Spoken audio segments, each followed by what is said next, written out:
আসসালামু আলাইকুম, আমি মুর্তুজ আছি আপনাদের সাথে নতুন একটা ভিডিও নিয়ে। আজকে যাচ্ছি সৌদি প্রবাসীর বাইক কিনতে।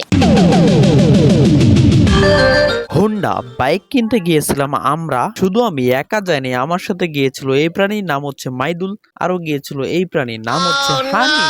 তারপর সরাসরি চলে গেলাম তুষ ভান্ডার হোন্ডা শোরুমে বাইক দেখার জন্য, যেটি আমাদের বাড়ি থেকে প্রায় 13 কিলোমিটার দূরে। তারপর মাইদুল আঙ্কেল এবং হানিফ ঘুরে ফিরে বাইকটিকে দেখতেছে পছন্দ করার জন্য, কিন্তু দুঃখের বিষয় এখানে আমাদের বাইক পছন্দ হলো না। তাই এখান থেকে বেরিয়ে চলে গেলাম সরাসরি হাতীবান্ধা, যেটি এখান থেকে প্রায় 33 কিলোমিটার দূরে অবস্থিত।